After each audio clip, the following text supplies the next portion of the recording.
네, 안녕하세요. 지금 굉장히 사회자께서 재촉을 하시다 보니까 저도 마음이 굉장히 급한데요. 우선 좋은 말씀을 나누는 것이 더 중요하다 보니까 패널들께 많은 그런 시간을 드리는 형태대로 하겠습니다. 저는 방금 소개를 받은 국토안전관리원 안전성능소장 오영석이라고 합니다. 스마트 안전장비와 관련돼서 굉장히 많은 관심들을 가지고 있는 것이 요즘의 세태라고 생각을 합니다. 무엇보다도 앞서 발제자 두 분께서 발표해 주신 내용도 일찍이 저희들이 21년도부터 온 거로 같아요. 제가 그 당시에 이제 지역본부에 있을 때 저희 국토안전관리원에서 시범 사업을 처음 시작했을 때 많은 문제점들이 도출되고 그런 부분에 대한 어떤 개선 사항들을 저희들이 개선해 보려는 노력을 했는데 오늘 와서 제가 발제한 내용들도 듣고 밖에서 이제 나눈 이제 정보들을 통해서 생각했을 때 굉장히 발전 속도가 빠르다는 생각을 좀 갖게 되었습니다. 바로 시작을 할 텐데 먼저 토론에 참석해 주신 패널분들을 잠깐 소개해 드리겠습니다. 먼저 국토교통부 건설안전과 장현한 사무관님 참석해 주셨습니다. 다음은 국토안전관리원 건설안전관리실장 장기수 실장님 참석해 주셨습니다. 스마트 장비를 취급하고 계시죠. 현장통 홍영대 이사님 참석해 주셨습니다. 전 한국경제 AI경제연구소장이자 서울대학교 안현실 교수님 참석해 주셨습니다. 다음은 법무법인 율촌 정유철 변호사님께서 참석해 주셨습니다. 앞서 두 분께서 이제 발제를 해주셨는데 그 내용을 토대로 오늘 발제자들께서는 스마트 건설 안전 기술에 대한 어떤 정부에 대한 투자 방향 및 우리 관리원에서 하고 있는 지원 사업에 대한 어떤 여러 가지 얘기들, 그다음에 중소건설 현장의 스마트 건설 안전 기술 활성화를 위한 여러 가지 방안들이 있을 것이고 그에 따른 또 애로 사항도 있을 거라 생각이 합니다. 그래서 그런 부분에 대한 어떤 개선 방향들을 좀 얘기해 주시면 좋겠다는 생각을 들고 끝으로 변호사님께서 참석해 주셨으니까 이것이 이제 중대재해법이나 아니면 그런 어떤 법률적인 문제 차원에서 어떤 의견들이나 제도적으로 개선할 사항이 있는지 말씀해 주시면 좋겠다는 생각이 듭니다. 우리 사회자께서 계속 강조를 해 주시다시피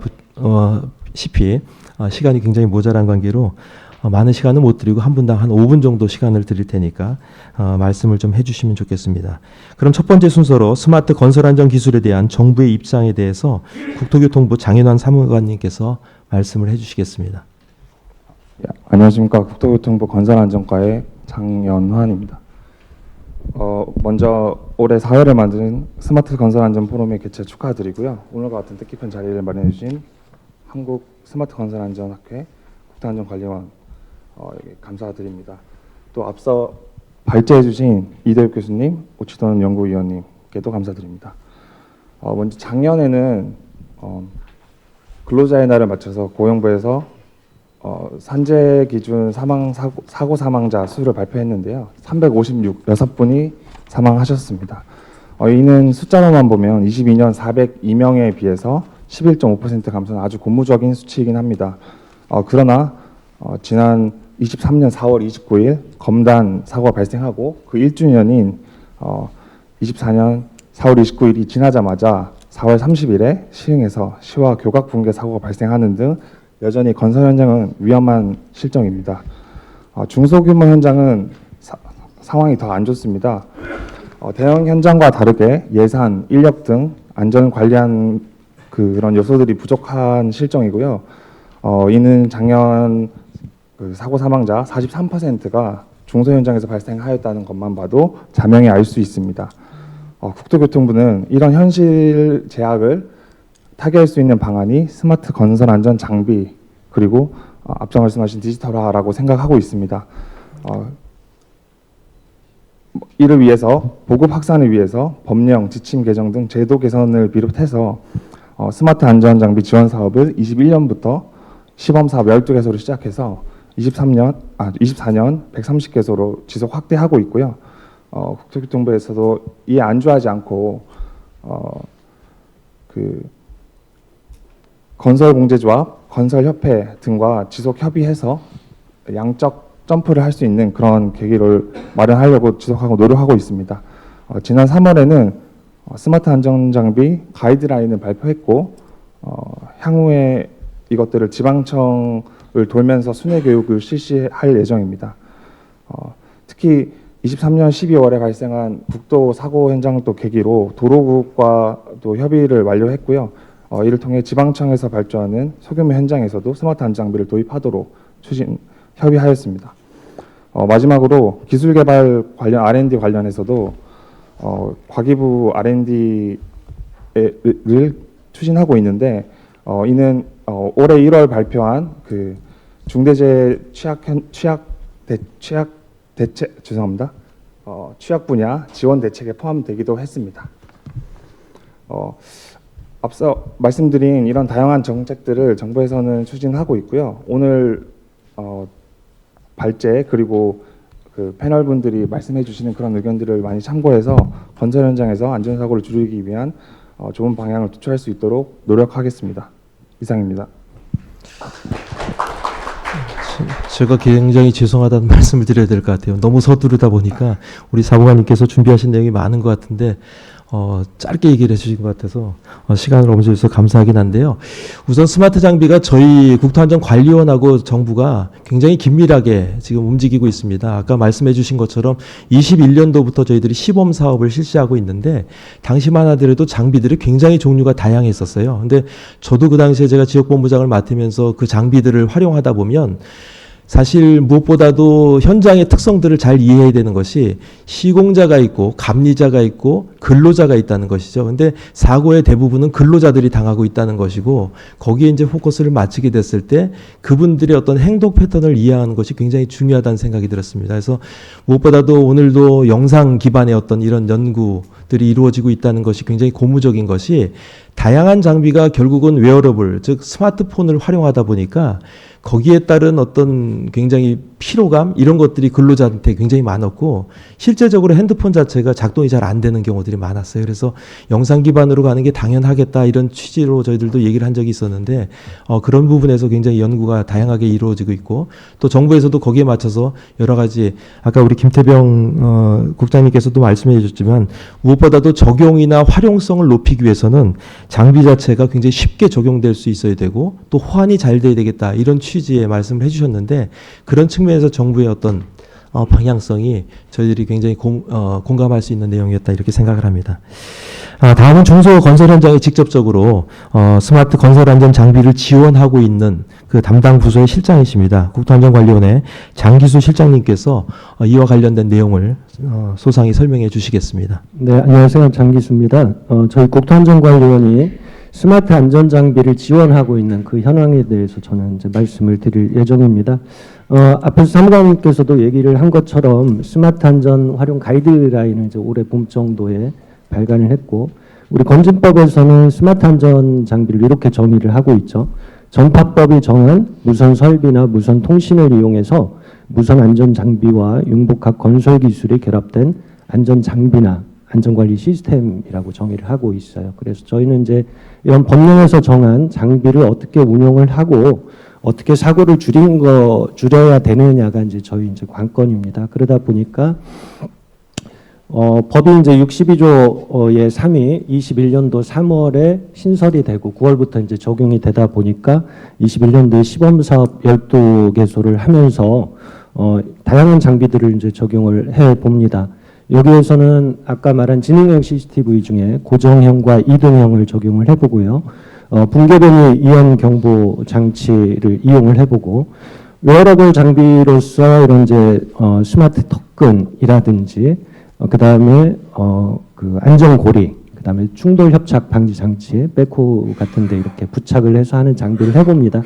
그런데 이제 시범 사업을 해보니까 우리 건설 현장의 특성이 대부분 이제 근로자가 착용을 하는 웨어러블 장비는 근로자가 너무 자주 바뀌는 거예요. 파손, 분실 이런 거에 대한 관리 운영이 안 된다. 그래서 저희들이 22년도부터 이제 지원을 할 땐 장비를 좀 심플하게 적용을 합니다. 즉 고정형 CCTV 2개소, 그 다음에 이동형 CCTV 1개, 그 다음에 붕괴변이 방지계 3개를 가지고 기본적으로 이제 한 현장당 이렇게 지원을 하게 됐습니다. 그래서 23년까지는 그렇게 지원을 했고요.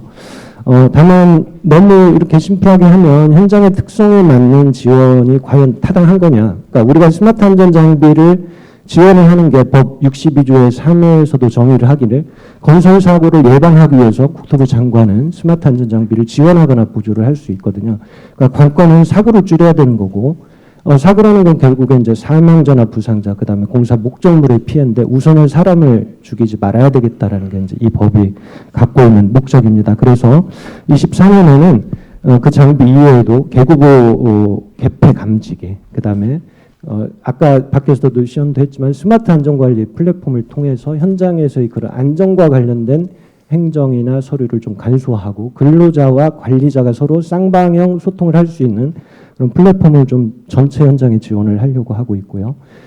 그다음에 스마트 풍속계를 이용해서 뭐 타워크레인이 있다면 타워크레인의 작업 중지 여부를 판단하거나 가솔 울타리의 가장 높은 데에서 그 바람의 영향에 어떻게 우리 공사를 어떻게 조절을 해야 될지 정지를 해야 될지 그런 판단을 하게 하고요. 또 우리 건진법은 어찌됐든 공사 목적물의 품질을 확보하는 게 목적이기 때문에 콘크리트 양생 모니터링 장비 등을 하고 싶은 겁니다. 콘크리트 양생 모니터링 장비라면 많이 지원을 하진 못하지만 센서를 부착해서 소요 강도가 됐을 때 알려줌으로써 다음 단계로 거푸집을 이동한다든지 동바리를 제거를 한다든지 이런 데 판단을 해서 소요의 품질을 확보하고자 하는 거죠. 그래서 24년의 컨셉은 현장 맞춤형 지원 장비로 좀 다변화를 하고 싶다라는 얘기고요. 또 이런 현장 이러한 환경을 통해서 저희들이 그 기존에 이제 발생됐던 사고들을 분석한 자료가 좀 공유가 되고 또 여기에 참여하신 많은 개발사 또는 운영사들은 그러한 사고를 줄일 수 있는 장비들, 그러니까 현장에 실제 그냥 속된 말로 가성비 좋은 장비들이 좀 만들어졌으면 좋겠다라는 거죠. 그래서 21년부터 23년까지는 매년 12개소, 30개소, 32개소, 87개소를 지원을 하다 보니 한 130여 개소 지원을 했는데 올해는 이제 24년도 하나만 이제 130여 개를 하고 싶고 근데 앞에서도 얘기를 했지만 그 과감하게 이렇게 점핑하는 데는 좀 한계가 있다라는 부분입니다. 이건 정부하고 저희 관리원 또는 이런 이제 연구 과제 등을 통해서 어떤 타당한 개선안이 좀 제안이 되고 그런 것들이 많이 적용을 했으면 좋겠다라는 얘기입니다. 왜 그러냐면은 우리 건설 현장의 사고라는 측면에서 보면 아까도 이제 300억 이상은 의무 도입을 하게 하고 아까 지방청에서는 그거보다 훨씬 적은 데에도 스마트 장비를 지원을 하는데 우리가 관점을 갖고 있는 100억 미만의 건설 현장이 1년에 한 15만 5천여 개 정도 되거든요. 300억까지 늘려도 17만 개 정도 돼요. 그러면 이제 100억 미만을 이제 우리가 중소 현장이라고 이렇게 생각을 하고 그들의 사망 사고를 줄이고 싶은데 100억 미만은 15만 5천 개 중 15만여 개 중에 9만 5천 개 정도가 사실 민간입니다. 아까 발제한 연구에서도 어떤 페널티를 줄 수가 없어요. 수주에 영향을 준다든지 민간 발주는 그냥 계약해서 하면 되거든요. 그래서 9만 5천여 개의 민간과 5만 5천여 개의 공공 현장이 모여서 1억에서 100억의 15만 개의 현장을 차지를 하고 있는데 우리가 이 스마트 장비를 지원한 현장에서 보면 똑같은 규모의 현장 대비 사고 발생률이 23% 정도 좀 절감되는 효과는 있었습니다. 다만 앞에서도 지금까지 이제 지원했던 현장이 130여 개소로 전체 15만 개 현장에 비하면 약 0.9%밖에 안 됩니다. 그래서 이게 이제 우리 한계지만 풀어야 될 과제인 것 같아요. 그러니까 민간에도 더 많은 데를 줘야 되고 좀 더 작은 현장에 더 많은 지원을 해야 실제 건설 사고를 줄이는 실질적인 효과가 있다라는 부분이죠. 어떤 이제 제도라는 게 공공에서 의무 도입을 하고 선도를 하고 가서 시장 전체적인 산업에서 분위기 영향을 미치면 이제 민간도 당연히 이제 들어오고 할 텐데 지금은 이제 우리가 시작하고 3년밖에 되지 않았지만 어떻게 보면 지금은 계속 우리가 변신을 시도할 때라는 이런 생각을 갖고 있습니다. 그래서 앞에서도 말한 것처럼 이런 장비를 지원받은 현장은 이 현장 맞춤형 장비를 단지 설치했다고 안전이 확보되는 게 아닙니다. 그러니까 운용을 어떻게 하느냐의 문제죠. 아까 발제에서도 얘기를 했지만 CCTV의 이런 탐지 유역 각도 이런 것 때문에 360도 카메라를 한다든지 10m를 넘어서면 이런 탐지율의 정확도가 급격히 떨어진다든지 해서 신뢰할 수가 없다라는 부분이 우리가 풀어야 될 과제인 거죠. 그래서 우리가 지원하는 현장들도 이 지원을 이제 지금 용역의 형태로 하고 있는데 용역을 수행하는 데에서도 이런 분석 능력을 가지고 현장 관리자의 PC나 앱을 통해서 그 워닝을 주고 저희들도 정기적으로 현장을 관리하면서 현장의 관리자가 이 이동형 CCTV를 우리 주요 작업하는 데 놔줘야 되거든요. 충전을 해야 되고 놔줘야 되는데 관제에서 보면 화면에 꺼져 있고 그런데 이제 전화를 해서 왜 이게 작동이 안 됩니까? 아, 어제 깜빡 잊고 충전을 안 했습니다. 빨리 해서 놔주시죠. 주요 위험한 공정에 놔주시죠. 이런 이제 행위들이 있어야 되는 부분입니다. 그래서 지금은 어찌됐든 제도를 도입해서 막 적용을 해 나가는 단계인데 되게 낮은 단계다라고 보고 저도 이제 자평을 하고 있습니다. 24년도 지원을 하기 위해서 사업 설명회라는 걸 해봤어요. 유효수요자, 시공자들이나 지자체 공무원들을 대상으로 이렇게 설명을 해봤는데 약 1000명 가까운 사람들이 들었어요. 그 중에 77%가 민간이었거든요.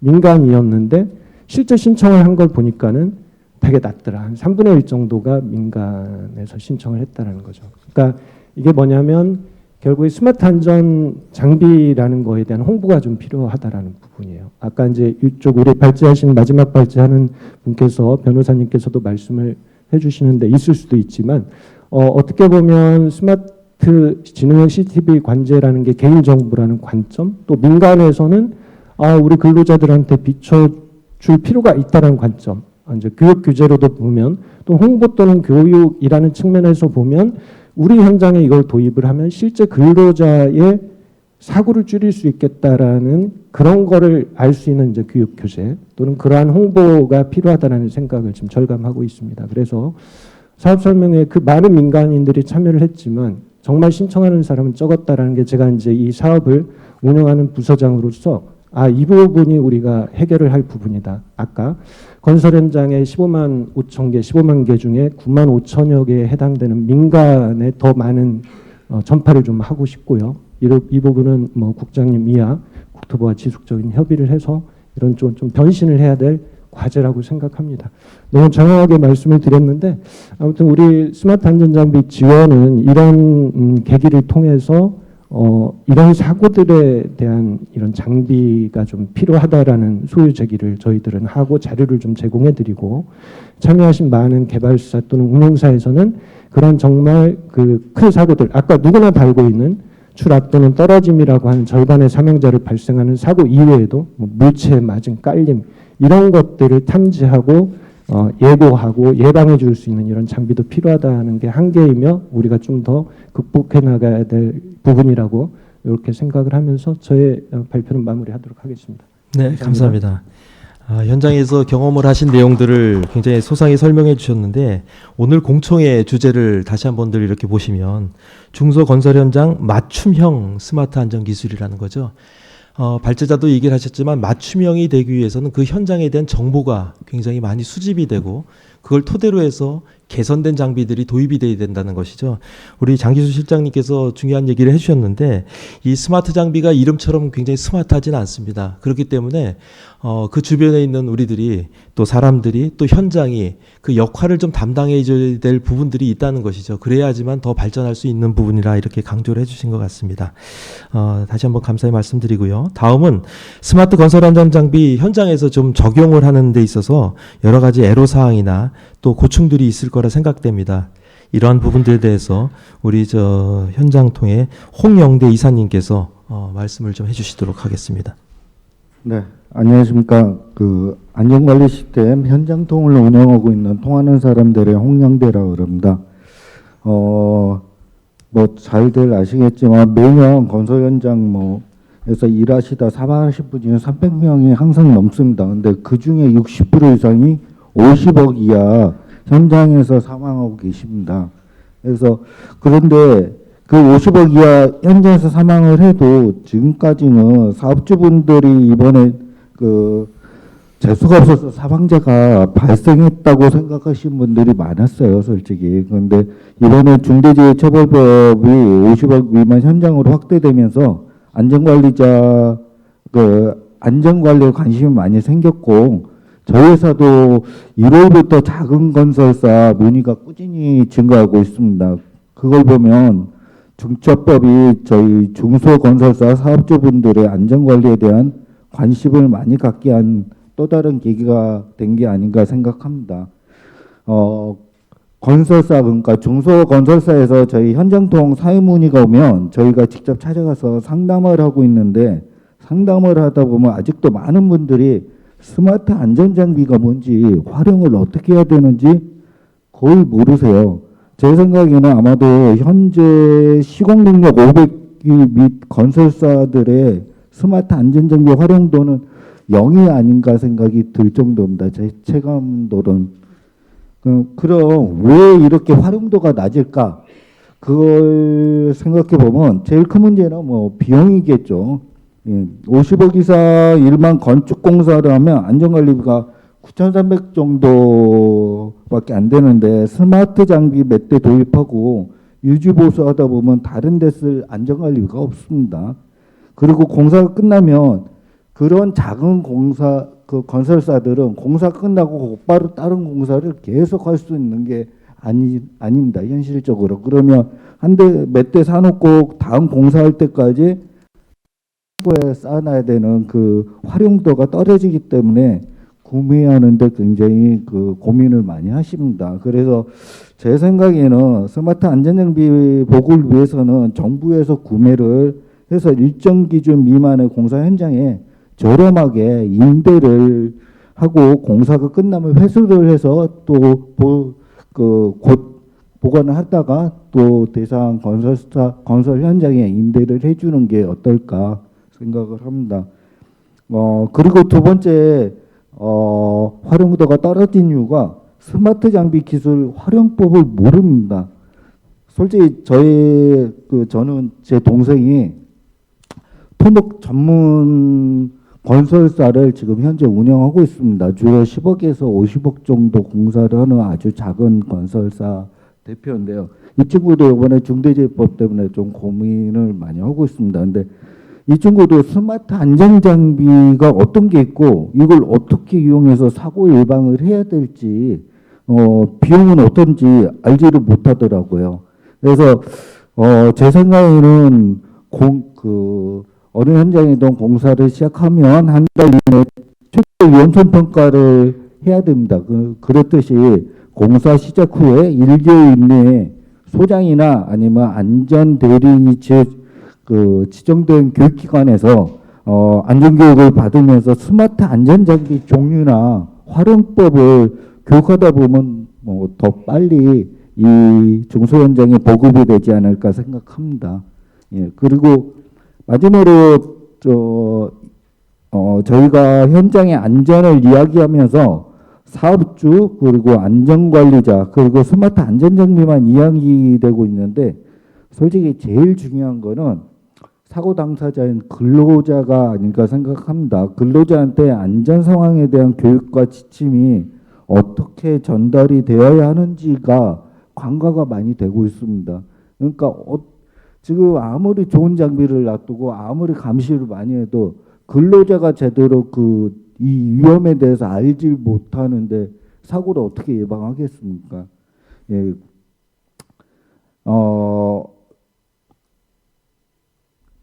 특히 50억 미만 현장일수록 비싸고 좋은 첨단 시스템을 적용할 수 없는 게 현실이고 그렇다면 더더욱 근로자 교육과 안전상에 대한 소통이 꼭 필요하다 생각합니다. 저희 현장통은 이 점에 집중해서 위험성 평가나 아니면 그날 작업해야 되는 내용을 근로자한테 작업 전에 확인을 꼭 하게끔 시스템을 만들었고요. 위험 요인이나 아니면 근로자 본인 경력 관리를 쉽게 할 수 있게끔 만들어서 보급을 했더니 처음에는 좀 불편했습니다. 왜? 근로자분들은 외국인도 많지만 60대, 70대 분들도 많이 있으니까요. 그런데 처음에 불편하고 어색하던 분들도 이제 세상이 바뀐다는 거 아세요. 예, 세상이 바뀌어서 이 정도는 해야 된다는 걸 인정하고 많이 동참을 하고 계십니다. 그리고 저희 시스템도 중첩법 판례에 맞춰서 시스템을 구축을 하고 최소 비용으로 구축해서 쓸 수 있게 하니까 사업주들도 호응이 굉장히 좋게 나오고 있습니다. 좋은 장비로 위험성 감시를 하는 것도 좋지만 근로자들이 자기가 일하는데 어떤 위험이 있고 어떤 사고가 자주 발생하는지 그리고 어떻게 조심해야 하는지를 지속적으로 교육하는 게 안전관리의 시작점이 아닌가 생각합니다. 이상입니다. 스마트 안전 기술이 현장에 잘 보급이 되고 활성도를 높이기 위해서 어떤 내용들이 필요한지에 대해서 고충과 함께 이러저러한 내용들을 말씀해 주셨습니다. 다음은 이 스마트 안전 기술이 현장에 적용됨에 있어서 경영하는 그 기술 경영 측면에 어떤 또 개선 방안들이 필요한지에 대해서 우리 서울대학교 안현실 교수님께서 말씀을 해주시겠습니다. 예, 요즘은 이렇게 세 가지 눈이 필요하다고 이야기를 많이 하더라고요. 한 가지는 이제 새가 가진 눈, 그 다음에 두 번째는 곤충이 가진 눈, 세 번째는 물고기가 가진 눈. 이 무슨 차이가 있을까요? 새는 위에서 전체를 바라보잖아요. 그리고 곤충은 현장을 굉장히 디테일하게 바라보죠. 그리고 마지막 물고기의 눈은 우리가 보지 못하는 미래를 본답니다. 근데 우리 앞으로 벌어질 이렇게 미래를 디지털 전환이다, 뭐 DX 이야기를 하고요. 그다음에 친환경 에너지 전환이다, GX 이야기를 하는데 사실은 우리가 지금 간과하고 있는 또 하나의 굉장히 중요한 축이 하나가 있는데 그게 SX랍니다. Safety, Security. 그러니까 그게 이제 어떻게 보면 안전 전환이죠. 안전 전환. 근데 이게 안전 전환이 왜 나왔는가를 이렇게 보면 사실은 우리가 인구 전환이라는 말 여러분 많이 들어보셨을 거예요. 지금 한국은 이미 인구가 감소세로 돌아섰고, 근데 지금 전 세계 인구가 사실 지금 거의 한 80억 되거든요. 근데 이게 인구학자들이 전망에 의하면 한 2050년, 2060년대 가서 100억을 고비로 꺾인대요, 이게. 그러니까 100억을 못 넘어간다는 거죠, 인구가. 그런데 굉장히 재미있는 부분이 어떤 인구학자가 추계를 했어요. 지금 우리 과학기술 수준, 그 다음에 지금 탄소 배출하는 이 기후변화에 대한 여러 가지 우려 부분을 반영을 해서 전 세계 적정 인구가 얼마일까? 여러분들 얼마라고 생각하세요? 적정 인구가 20억이랍니다. 지금 20억. 그러니까 지구에 스트레스를 주지 않고 우리가 유지할 수 있는 인구가 20억이니까 2050년, 60년에 가서 100억의 인구가 도달이 됐을 때 그걸 5분의 1로 줄여야 된다는 이야기가 나오잖아요. 근데 이제 제가 드리고 싶은 말씀은 인구 100억이 인구 20억으로 줄게 되면 사람의 가치가 단순 계산으로 어떻게 될까요? 5배 올라갑니다. 그렇지 않겠습니까? 그죠? 그래서 단순하게 계산을 하더라도. 제가 왜 이 말씀을 드리냐 하면은 사실은 우리가 DX, 뭐 GX, 뭐 그다음에 아까 제가 안전전환이라고 해서 SX를 이야기하는데 이 전환이 되려면 지표가 굉장히 중요하죠. 어떤 지표를 우리가 키 퍼포먼스 인덱스로 삼느냐가 굉장히 중요한데 그래서 사실 오늘의 시대를 지표의 독재 뭐 이렇게도 이야기하면 더 타이러니 오브 인덱스 이런 이야기도 많이 쓰거든요. 뭐 정권 시장에서 인덱스 투자하는 것뿐만이 아니고 이 지표의 독재라는 건 우리가 그만큼 지표가 중요하다는 이야기입니다. 예를 들면 지금 디지털 전환 같은 경우에 우리가 쓰고 있는 생산성 지표가 19세기, 20세기 지표입니다. 그러다 보니까 여러분들이 지금 구글 검색했을 때 여러분들 구글 검색할 때 공짜 서비스라 생각하시잖아요. 여러분들 구글 검색하는 게 GDP에 안 잡힙니다. 그러니까 그렇게 공짜 서비스들이 디지털 전환으로 인해서 여러분들한테 제공되는 공짜 서비스가 GDP에 안 잡히게 되면 무슨 일이 벌어지느냐 하면은 과소 투자가 일어납니다. 과소 투자가. 공짜 서비스가 GDP에 잡히지 않으면. 그러니까 어떻게 보면 우리가 적정한 투자를 못하게 되는 일이 벌어지는 거죠. 그 다음 GX, 친환경 이렇게 에너지 전환도 굉장히 중요한 게 사실은 싼 에너지로 뭔가를 지금 우리가 생산을 해야 되는데 산업화 시대의 싼 에너지는 진짜 우리가 알고 있는 코스트가 가장 싼 걸 이야기를 하는 건데 지금 이런 기후변화, 탄소 중립 이렇게 가게 되면 그걸 다 이 에너지가 외부에 미치는 여러 가지 코스트라든지 오염 정도까지 다 감안해서 진짜 전체 코스트를 라이프 타임으로 다 계산을 해서 진짜 싼 에너지가 뭔가 이렇게 가야 되잖아요. 그죠? 그러니까 이것도 지금 지표가 바뀌어야 되는 겁니다. 지금 어떻게 보면. 근데 안전 지표도 역시 마찬가지인데요. 이 SX로 가게 되면 지금의 생산성 지표에서 안전이라는 부분이 들어가야 돼요. 사람의 가치가 들어가야 돼요.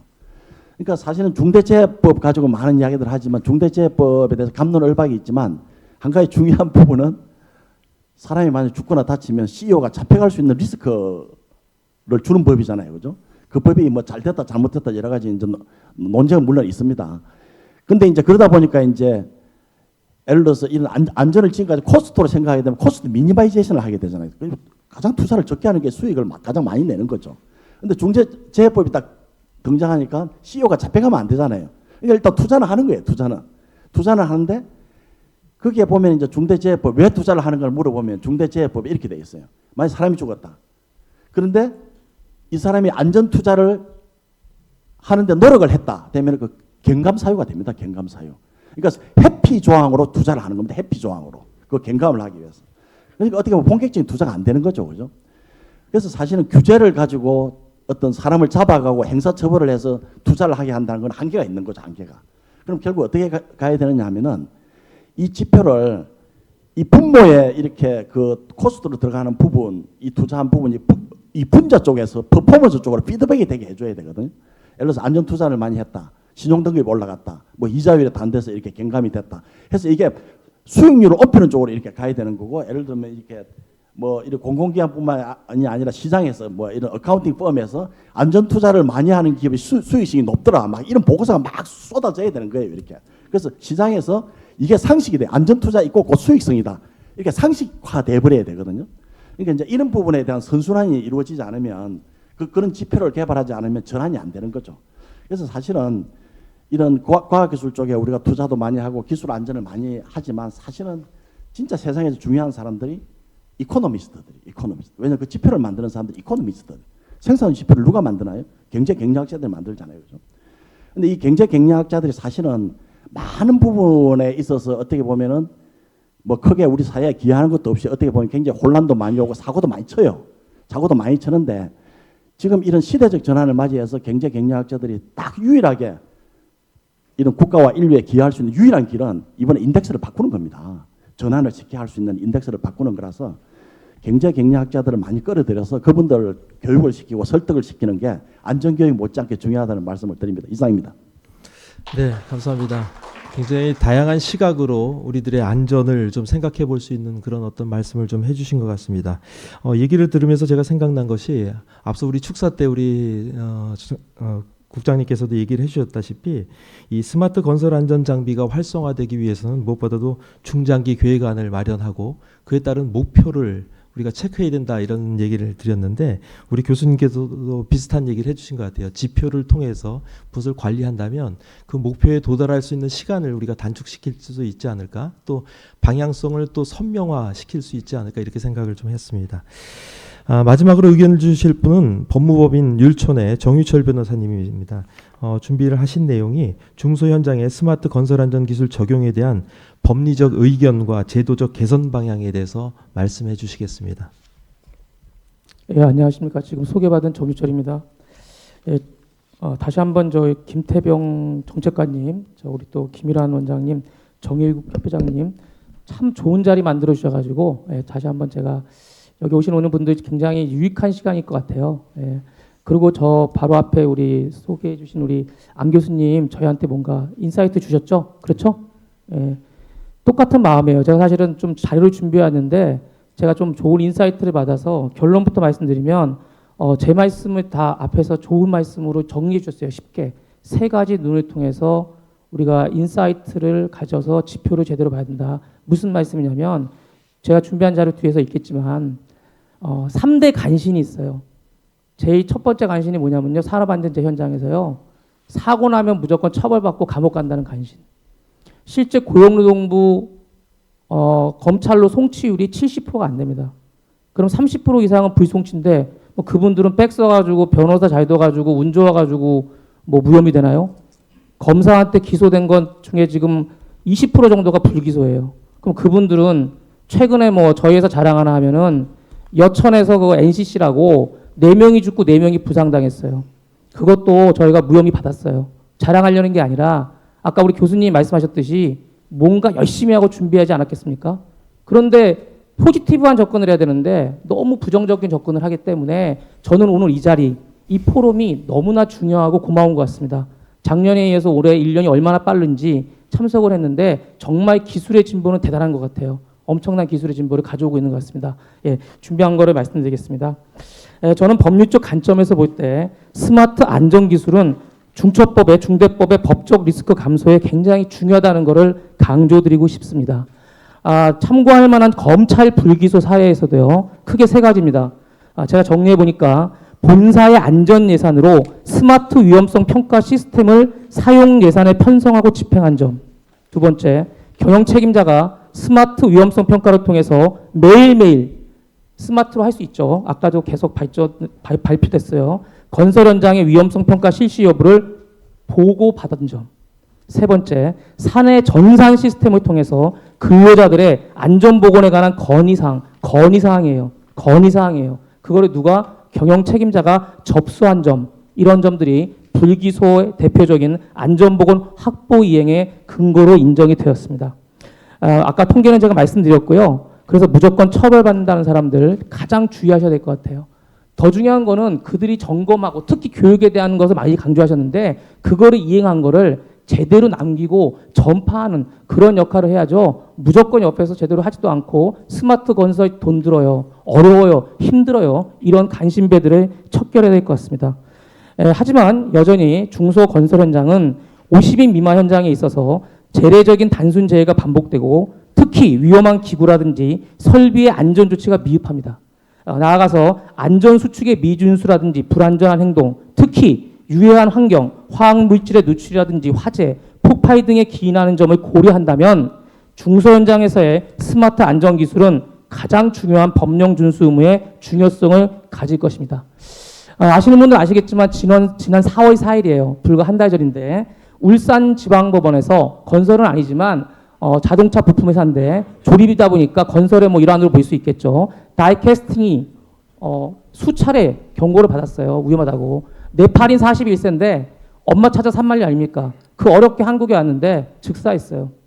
점검을 통해서 2차례, 3차례 지적을 받았단 말이에요. 물론 법정 구속은 안 됐고 그 사업주도 굉장히 열심히 노력을 했겠죠. 안타깝게도 실형 2년이 나왔는데 항소심문을 저희가 좀 유익 있게 짚어봐야 될 것 같아요. 드리고 싶은 말씀은 뭐냐면 법원이 이런 얘기를 했어요. 비록 사고 직후 유족과 신속하게 합의하고 시정 조치를 잘 마쳤다 하더라도 결코 집행유예를 선처할 수 없다. 결국 여기서 시사하는 바가 저는 이렇게 생각합니다. 위의 요인을 방치한다든지 교육 점검을 제대로 이행하지 않는다면 이런 불상사가 있을 수 있다는 거죠. 그래서 저는 보여주기식이 아닌 아까 또 두 번째 발제자께서 정말 좋은 말씀하셨어요. 어떤 컨텐츠의 생성을 통해서 업무의 간소화 중요하죠. 선택과 집중을 통해서 이런 조언을 하는 게 저희한테 정말 중요할 것 같아요. 그래서 여기 오신 모든 분들께서 리더시기 때문에 이런 저희 긍정적인 방향을 도출할 수 있는 계기를 마련해 주시면 정말 감사할 것 같아요. 저희 아버님이 요리사였는데 이런 말씀을 하셨어요. 아무리 훌륭한 요리사도 물과 냄비밖에 없으면 좋은 요리를 못 만든다. 아무리 훌륭한 변호사, 교수님, 여기 전문가가 계시더라도 가장 중요한 우리 구속요건의 안정한 확보 의무. 뭐 하지 말라는 게 아니죠. 살인하지 말라는 게 아니죠. 강간하지 말라는 게 아니죠. 그렇죠. 시스템 갖춰라. 교육해라. 점검해라. 뭐 이런 거 아닙니까? 자, 긍정적이고 보다 나은 대한민국을 건설하기 위해서 정말 중요할 것 같고요. 제가 오기 전에 몇 가지 현장의 목소리 좀 들어봤어요. 근데 오늘 말씀하신 패널분들의 의견과 대부분 동일하지만 크게 서너 가지가 있더라고요. 아까 말씀하신 바와 같이 표준화가 돼 있지 않다 보니까 본인이 공대 출신인데도 사용하기가 어렵다. 뭐 앞으로 계속 저희가 이런 포럼을 통해서 개선해 나가야죠. 그 다음에 아까 또 반복된 얘기지만 공공보다는 민간에 더 많은 지원을 해주자. 300억보다는 100억 이하의 집중 투자를 해주자. 그리고 가장 중요한 오히려 공사금의 상승 요인이 되는데 이런 걸 좀 법령적으로 개선해 둘라. 이런 얘기들이 있었습니다. 예, 다시 한번 오늘 초청에 감사드리고요. 제가 광고 하나 드리면요. 세 개의 실이 있다 그러잖아요. 진실과 성실. 그 더 중요한 게 이제 절실이라 그러는데 앞에 오시면서 보셨는지 모르지만 제가 이제 책 한 권 준비해 가지고 앞에 이제 기사 하나 내놨는데요. 제가 10권 정도 가져와 가지고 오늘 정 회장님이 추천해 주실 건데 왜 절실하고 통하느냐면요. 제가 그런 거 있어요. 시험 열흘밖에 안 남고 이틀밖에 안 남았는데 그때 가서 기본서 쭉 보는 사람하고 2페이지짜리라도 요약서 보는 사람하고 승패가 갈리죠. 마찬가지입니다. 제가 중소 현장이라든지 그 대기업들 같은 경우에 특히 협력사 2차, 3차, 5차 밴드에서 사고가 나는데 제가 초청 가면요. 뭐 아무리 잘하라 그러면 뭐합니까? 손에 주어지는 가장 기본적인 점검표. 저는 중대재해법을요. 점검 및 평가법이라고 있습니다. 가장 소중한 그런 가치를 인식할 수 있는 내용을 한번 최명기 교수님하고 한번 다뤄봤습니다. 부족한 시작이지만 많은 격려를 부탁드립니다. 감사합니다. 네, 감사합니다. 거의 요약 정리해 주시듯이 말씀을 해주셨는데 결국 스마트 장비나 이런 것들이 현장에서 활용도가 높아지기 위해서는 무엇보다도 우리가 그것을 어떤 시각으로 바라봐야 되는지 또 어떤 의미가 있는지를 잘 살피는 것이 더 중요하겠다 이런 말씀을 해주셨고 그에 따른 여러 가지 기술 개발들이 이루어질 거라 이런 생각이 듭니다. 지금은 사실 청중들에게 질의응답을 받는 시간인데 뒤에 순서들이 굉장히 많이 남아 있는 관계로 죄송하지만 이따 이제 쉬는 시간이나 아니면 식사 시간 때 필요한 내용들을 좀 이렇게 질의응답을 나누는 그런 시간을 갖도록 하고요. 참 모시기 어려운 분들 귀한 시간 내서 이 자리에 참석해 주셨습니다. 무엇보다도 이런 어떤 공청회 중요한 자기의 의견들을 발표해 주신 우리 패널분들을 위해서 다시 한번 큰 박수를 드리면서 이상 우리 공청회를 마치도록 하겠습니다. 감사합니다.